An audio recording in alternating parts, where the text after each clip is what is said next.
What's going on, everybody? Welcome to the Nice Guys podcast. I am Jock Will Wright. Adrian Peace. And we're about to bring you guys some subject matter today. And the key subject matter we're going to talk about is naughty or nice. Yeah. Okay. Naughty or nice. Yeah, man. So the reason why this kind of came up was just because of the fact that we were thinking about what really constitutes somebody being a nice person, right? Whereas we were just saying, like, you know, how far can you go being nice before you kind of, I guess, go naughty, right?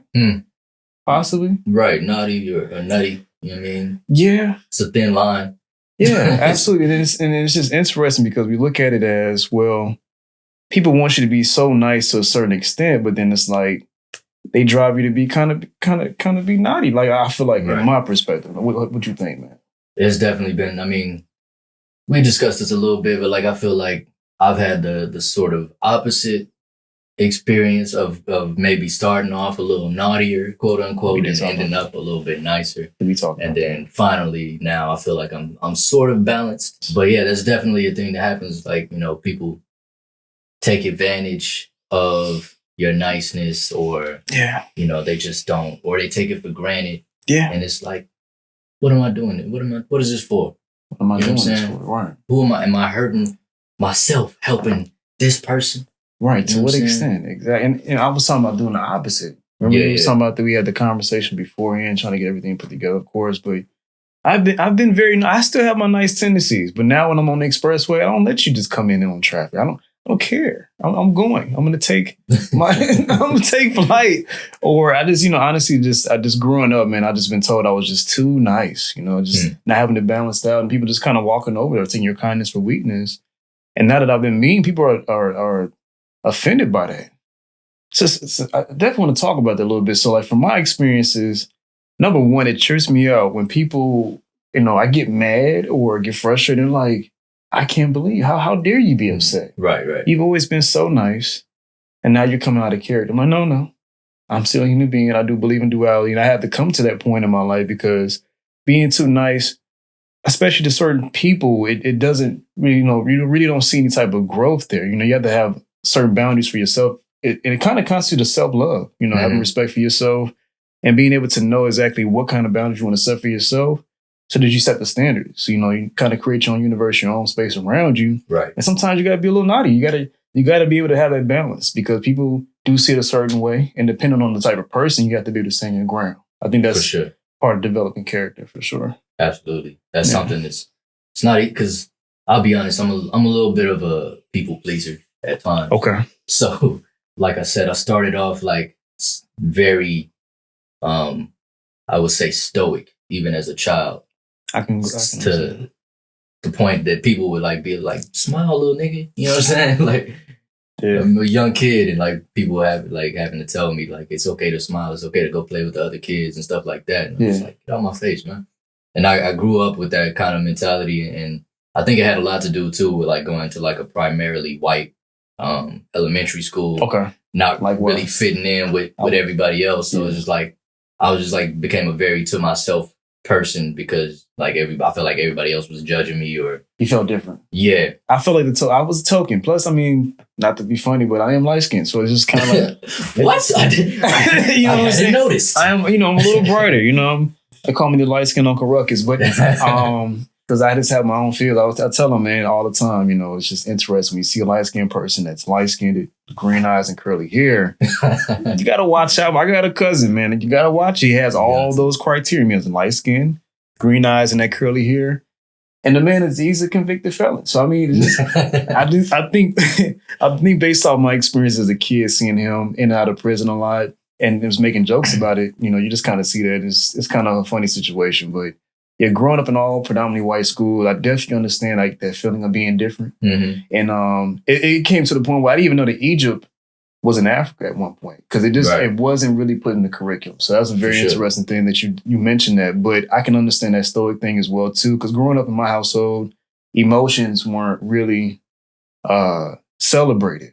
Yeah, they were looked down upon. They were more daunting because we don't have time to be sad. You got to get up and get the going because if you don't, you're gonna get ran over in this life. So I think some of those things constitute to maybe some things you've seen. You grew up in a single parent household as well too, or at points in my life. Okay. So my dad was he was there for most of my childhood, but was sort of in and out at certain points. Plus, being a truck driver, he was just, even when he was here, he was kind of gone sometimes. So a lot of the same mentality is what you're talking about. Like, you know what I'm saying? Not a lot of vulnerability shown and stuff like that because, when you in grind mode, you in grind mode, and it's like, we got to we got to get these bills paid, we got to do this. And so, like, parents was always on go. Exactly. And being nice, not going to always pay the bills. You got to, sometimes you got to be a little still. Sometimes you got to be really focused and tunnel vision on what's going on because life will continue on. Right. You see all the time, rest in peace, some of our family members, I'm pretty sure. You see them come and go, and life is in continuation. You know what I'm saying? It's just a natural order. So being nice to a certain extent is okay. But sometimes, like I said, you got to develop that night. I recently came into being more of a meaner person, I guess, quote unquote. I've been told I'm mean. I'm like, I don't feel like I'm mean. I think that I just don't allow you to just have that come and go or just do whatever you want to feel like you need to do. So sometimes that's why I feel like in a certain aspect, when people say that, you got to take that with a grain of salt. You know what I'm saying? Because what's mean to them is subjective because you might not be that mean. You might just be in a place where, hey, I'm not allowing people to be in my space to do certain things anymore. Right. So. And then it becomes a question is like something I struggle with a lot. It's like, all right, am I that mean or are they that sensitive?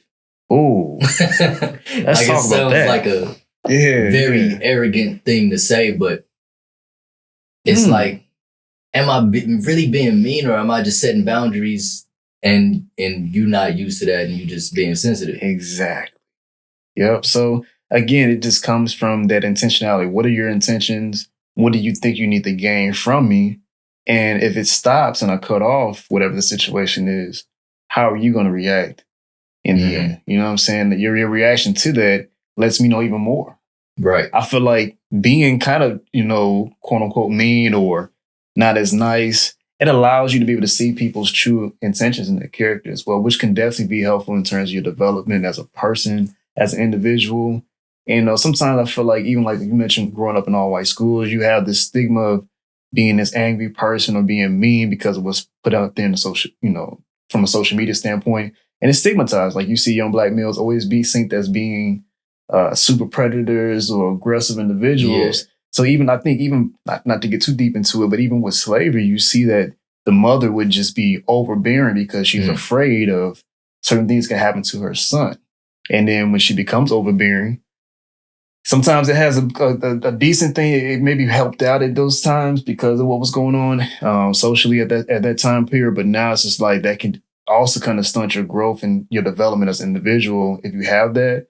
But it was seen as, I feel like, as a safety measure, to have that. So she wanted you to be more obedient. She wanted you to be more nice. She wanted you to be, you know what I'm saying, in a certain place. And if you went against that, it's dangerous. Right. We see it. I mean, Philando Castile, you see what happened to him. He was doing the right thing, or even, was it Tamir Rice? Like, there's little situations like that. Even Emmett Till, you're seen as being, destructive or being too much or too aggressive if you step into your right as a man. Right. I feel like that should be allowed, to a certain extent. You got to have balance. Can't be too much. Now, I feel like there is a certain cutoff because if you don't, it will have some repercussions, but it's very interesting how that put out there. Man. Right. I think that's what it's going to keep coming back to in this conversation is like, you have to be able to find the balance between the two. Because like you said, it could be dangerous either way, to where you're being nice, you're letting people walk all over you. It's just like stressed out. It becomes toxic to yourself. And it's like the weight of the world on your shoulders because of that. Yeah. Because you're letting people walk all over you. Like I said, being a people pleaser sometimes, not knowing when to say no, like feeling like, all right, I'm letting this person down if I set these boundaries like this. You know what I'm saying? Or it could be the other way where, you just unnecessarily hurting the people around you, stuff like that, keeping people at bay, trying to protect yourself maybe, but in the end, you creating a toxic environment for other people. So it's like balance and everything is balance. And it's important. I think, and I don't mean to cut you off, brother. I'm just okay. So I've been doing my thoughts, my thinkings. Okay, I said my thinkings, and I think it's very interesting. I never thought about this before, like being too soft, because as an African American male or whatever you want to call me within the society, I have to be. If you don't have that either that ghost type feel, like you can be chameleon, like you can be corporate, and you can be a little tough, around the edges in the streets. That's Ghost from Power. Ghost from Power. James St. Patrick. Right. Go put the name out there. He was very iconic. He still is. He's still living through, obviously, the situation with his son as being the derivative in Power Book 2. Shout out to Stars, 50 Cent. I'm putting that out there as well. We're gonna definitely put that out there. Shout out to y'all. Yeah. But I feel like if you don't have that balance, or at least be one-sided in regards to you being a little bit more edgier, more like aggressive, more like, I'm going to take heat, people going to see you as being a certain way. And I think that's very interesting, because I wonder, like, if that leads into like that concept of toxic masculinity and all that stuff, right. Or whether, because I think, I'm just going to say it like that. I always say this, and it's probably going to come up again. A lot of things that we do, obviously, is catered towards the opposite sex. So if you're too nice, you know what I mean, you're weak, you're whatever. So it's like, you got to have a little bit of balance, but not let it go over the scale. So I always find that to be very interesting, because I feel like we're the only ones that really talk about that the most. I think that's very interesting. Man. Yeah, you got your Kevin Samuels type people that'll be like, you better not cry in front of a woman. Shout out to Kevin Samuels. I like Kevin. Yeah. Mr. Samuels. Yeah. So you better not show no type of vulnerability or weakness in front of women and stuff like that. Yeah.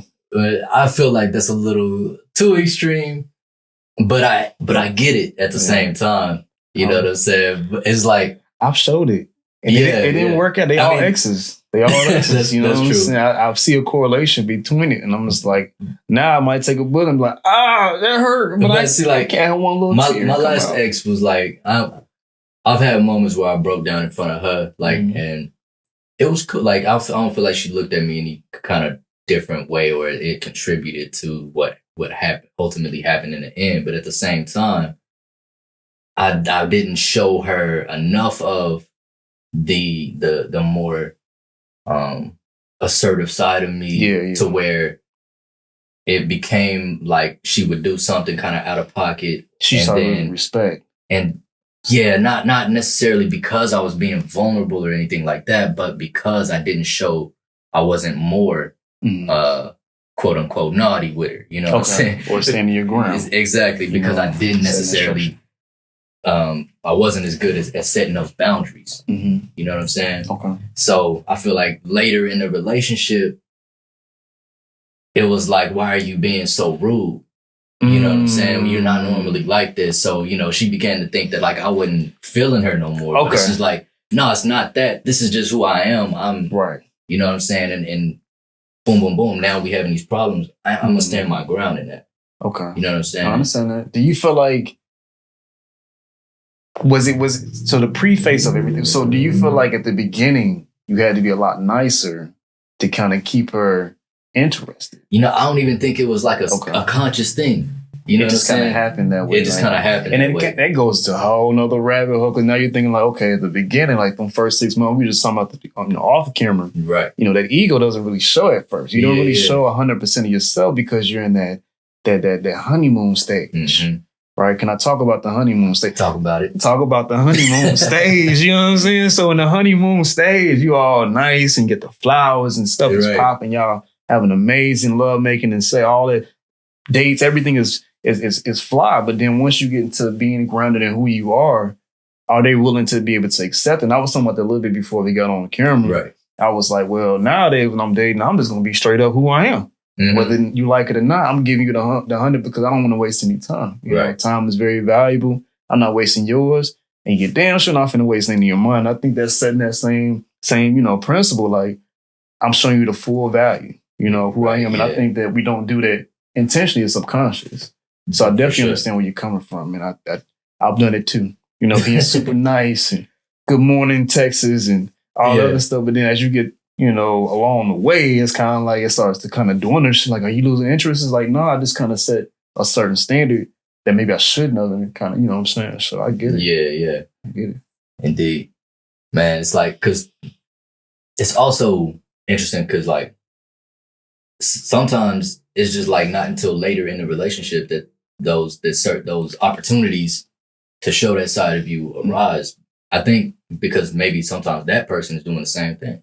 Not, if you both not showing yourself to each other, trying to show your best suit. Yeah, so I think it's important that you are transparent and also ask the right questions early on. Yeah, you know what I'm saying. Yeah. And like allow yourself those opportunities, because I think we shy away from certain topics or something like that early on, and some you should, but it's like others, you got to allow yourself the opportunity to stand your ground and set certain boundaries. A lot of people shy away from that, like, because they fear that moment of like, man, shorty fine as hell. But being rejected. You're like, I don't want to be rejected, right? It's a competitive pool. And that's another concept. We might have that in another video. Yeah, that sounds like a whole other... You know what I'm saying? But again, with you being able to set that, I think that, it helps in terms of your development going forward. So now you know that I'm going to give them a little bit more of that well-balanced so that they won't be like, oh, I feel like you're not doing what you used to do back in the day. You're being such a, when I say it, being a butthole or asshole. Right, I'm being well-rounded. I'm showing you 100% of who I am. And now I'm seeing that you're not willing to accept that. So that means there's a whole nother layer to this whole journey that we're supposed to be going on, that you might not be on the same page of that journey. Right. People start going in separate directions. So I think you learned a lot from that, and still probably learning some things too. Definitely. So I've learned it. I've seen people show me the nicest side, and then we move in together. And it's demon time. I'm like, whoa. You don't clean. You don't do any of this shit. I'm Hazel the maid. Now I'm the light skinned maid in this motherfucker. Now I'm doing it. Can I cuss a little bit? I'm having my little rant. This is the Jocko rant. They see it a little bit more. I'm being, I'm letting it, being loose and shit. But I've seen it. I'm like, you was cleaned as a whistle underneath this other umbrella when you was not living with me. Now that we live together, you doing the funky shit. Where did this come from? So I've definitely seen that from another perspective, and like, being too nice and not really, like you said, asking the right questions. And I don't want to say interviewing somebody, but really getting to understand exactly where they're at. Right. You got to take accountability for that for yourself too, because you're letting somebody into your universe, into your space, man. So that's huge. Exactly. That's huge. Now, back to being, Mr. Nice Guy. Yeah. Like, do we have some examples, anecdotes or whatever? Like, who's somebody that maybe shows himself to be a nice guy? But, maybe I feel like... I think, and I'm a big fan, but I wonder sometimes. I mean, big fan of his music, right? But I wonder how really nice he really is off camera. And y'all gonna be shocked by what I'm about to say. But Tank, I wonder. Tank? I wonder. He seems like a nice guy. Yeah. But I've been hearing some things outside of it, off the camera, that he might be a little Hollywood sometimes too. So I wonder about that, because he's a very nice guy. Seems very appealing. You could tell he has a church background, right? R&B, obviously he's one of the R&B dons. I'm listening to his music regardless. You know what I'm saying? Touch. And now you got the R&B podcast, right? R&B money. Hey, shout out to y'all too. That is fire. Like, that's inspiring. I keep watching these shows, and with Tyrese, seeing him on there recently, I was like, wow, I can understand why TGT was derailed. But y'all had some beautiful music. That first project was crazy. I hope that y'all do a second one. Yeah, because Sex Ain't Never Been. That's a jam. Y'all made some bangers. You know what I'm saying? But I do wonder, how about yourself, man? Who do you kind of wonder? I mean, we got Ellen, of course. That's one of the more notorious ones of recent times. Finding out that she was actually kind of a monster behind the scenes. I mean, this is something that's like really probably pretty prevalent in, especially I feel like in Hollywood spaces. And I mean, I guess some of it is probably regional too. Okay. You know what I'm saying? I think maybe based off, can we talk about that? We kind of get into that a little bit as well, because we're talking about when I think about nice, and I think about it almost like an art form because it's subjective. Like everybody's nice is different. Like Southern nice is different from Northern nice. Like I feel like I'm a nice person, but I've been down here and people are like, oh, man, you're an ass. So I'm like, up north, I am a saint. Yeah. I am a gem. I am the nicest person you'll ever see. So maybe those people are just really rough around the edges because of the weather. I feel like like you said, regionally, the weather plays a part on your conscience. For sure. Yeah, you notice people like New York. Texas, where we, Florida, those places, like everybody's just like, cool. Hey, you know what I'm saying? Come on, Scared me. You don't meet a stranger. Scares me. Like, yeah. You guys let each other in on the road. I'm like, y'all let open up spaces so I can come into traffic. Me, I'm an ass. I'm just gonna go straight through. You ain't getting this spot this month. Right. But it's a mentality, I think, regionally because it's like a society, it's a social thing. I don't know, it's a social construct. Right. Because up north, it's like, winters are long, they're cold, they're daunting, they're depressing. People have seasonal depression. They don't want to talk about it because they ain't got time to talk about it. Right. You got to make money. It's an expensive area, whether it's down south, there's more abundance, more land, more opportunity. So it is definitely, even like if you go to the islands and the Caribbean, it's a little bit more laid back there too. For sure. I noticed that too. So yeah, I think it is subjective, man. So then you got certain anomalies too, like, where I feel like LA is kind of an anomaly because you got people are so like posh. You know what I'm saying? Okay. Maybe Cali in general, like shout out to Cali. It might just be so much, money there that people feel like I don't know, either they super nice and you can tell it's a front, or it's like they just straight up rude to you because of that money. You know what I'm saying? Yeah, okay. I can see. Okay, that's a very interesting.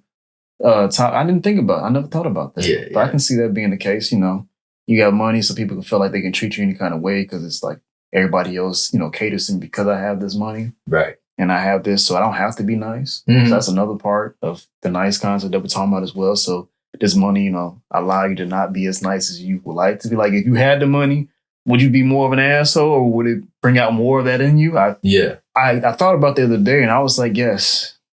I think it would. Maybe sometimes a little bit meaner towards people. Not because I want to be mean. I'm still going to tip the waitress. I'm still going to be, but I feel like I don't have to be as nice as I would have to be for other situations. And I feel like, maybe you shouldn't be like that in some ways. But it's just like, you might have to still set those boundaries because when you have more money, you're going to attract more type of entities, more people, more spirits. And you're going to have to really set boundaries because they feel like, well, you got this money, so you owe me something, or I'm entitled to be around you. And it's like, that's not how that works. Yeah. I wonder how that, I thought about celebrities. I was like, why do celebrities come off like that towards people as they become more, progressive or become more successful in their careers? And I'm like, well, people probably do some weird shit. Man. Yeah. I think people do some weird shit. And you have to be like, yo. Y'all was watching, like somebody did like a mashup of all the times that people like weird with Justin Bieber. Oh my God. Like for the time that he was a kid to now. It's like, I can see why. It's annoying. Why this man was like really going through it. Like people was just like straight up borderline. I don't even know. Like disrespectful. Yeah. Mad disrespectful. Even at that Westbrook situation, you saw him.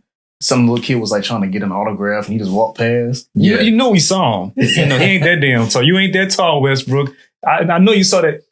I know you saw that kid. All right. But I feel like after so many autographs, you have to have your own space too. You're a human being. So it's like, it's kind of congestive to have so many people have so much like expectation of you. Right. Where it's like, just because you're at a pinnacle or at certain heights of your career, people support you, but you're still a human. So it's like, you do things in modesty. I feel like a lot of time people, what I'm trying to get at is really try to accentuate how bad you are at times versus looking at all the good things you do. Right. Because they always say this thing is like, people are always going to point out the bad things about you more so than they point out the nice things or the good things about you in this life.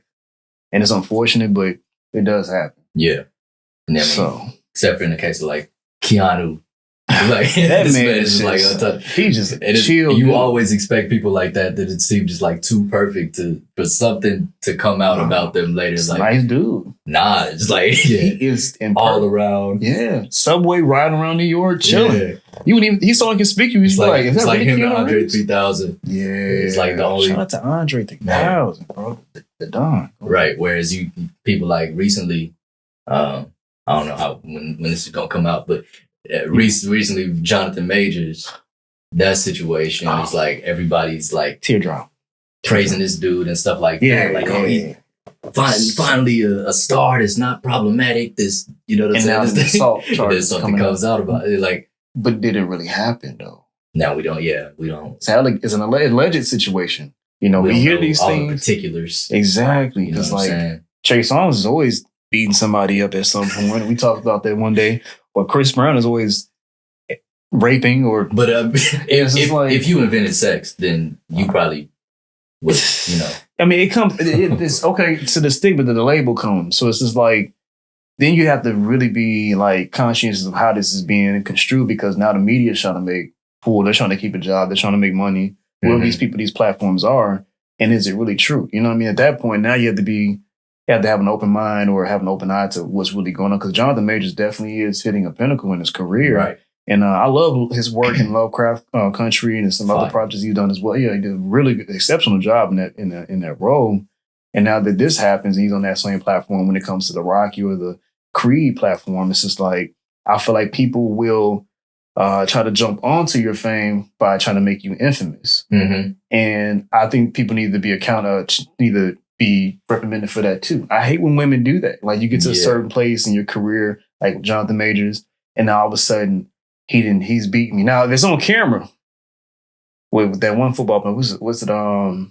It's Ray Rice. I think it was Ray Rice. Ray Rice, yeah, when he was on camera. I mean, right. There's no way, you know, you going to jail now type stuff. There's not no way around it. It's on camera, it's on footage. But like, do we actually take his word for it? Do we take her word for it? And then if she is lying because of whatever the situation, she's in her emotional state or in her feelings at that point, then is she going to be reprimanded? You know, are those laws going to still be bended, or are they going to be, she's going to take responsibility for what she did? That's another subject matter. Ooh. For real. Right there. Because you can be a nice guy, come up, do some great things. Somebody put dirt on your name. Yeah. Now, are they going to be accountable? Are they going to be held, being prosecuted to the same extent that you have been, at that point? Because now they've lied. They've said something that's not true. And those words are powerful because you can't take them back. Exactly. Especially in today's day and age where it's like the internet just will run with the first thing that they hear. For real. You can be a solid dude who's been, nice your whole life. Yeah. Everybody around you is like, not here. But it's not everybody around you that's, when something goes viral or whatever. Are they gonna take your word for it? Or are they gonna still go based off of that? Right. So that, you got it. That plays a part, man. It plays a part, and we see those things. We see people taking. Because if we think about it, right? Rest in peace, legend Michael Jackson. Mm-hmm, mm-hmm. Can we talk about it? Can we say something towards that? That even when Kendrick made it, when shit hits the fan, are you still a fan? Mm-hmm. You understand? Because with Mike, they Never Leaving Neverland Ranch, that documentary, that made me feel uncomfortable. Like they can create this narrative, they can create this situation where even behind legality, like the legal rounds of things, legal grounds of things, he in court, the kid basically said at that time that nothing ever happened, and these were situations that were fabricated. And Michael then later on in life, they created this documentary after he's passed away and they've gotten all their money back. Now he's a demon. Now he's bad. Now he's this, that, and the third. So it's just like, what can you really go based off of if you weren't really there? Mm-hmm. If you don't have any footage. And then I feel like that's that, when it comes to the legal system, it just is very, very touchy. It's a very weird space to be in at times. Because, if you have evidence and it shows proof, DNA, all that, you can't go around it. But if you're going based off people's words, that's a whole nother subject matter. And Michael Jackson, to me, seemed like one of the nicest dudes you could ever meet. Right. Justin Bieber, Michael Jackson. You know what I'm saying? Like, think about the stuff that he's probably seen as a kid growing up from the ages of 5 up until 50 years of age. Right. With that amount of fame. Like, you can't go underneath the rock without somebody. Even the insect knows Michael Jackson's name. They be trying to go and walk. You know what I'm saying? So that's a nice guy that basically was defamed and turned into Wacko Jacko, which was very unfortunate. So that's something. Yeah, that's another kind of pressure that I don't want to know what like, that's a huge bag. And I feel like, unfortunately, with him passing away from medication he was taking, Mhm. You know, Allegedly. yeah, exactly.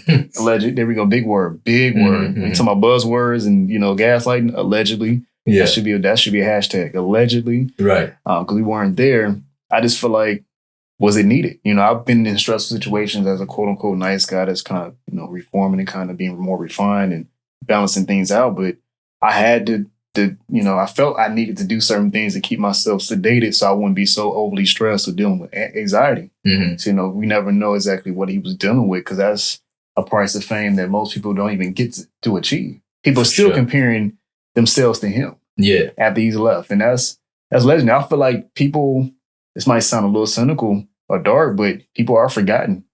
I don't think Michael's gonna be forgotten. Man. Nah. But then it's like, can you attach your name to it?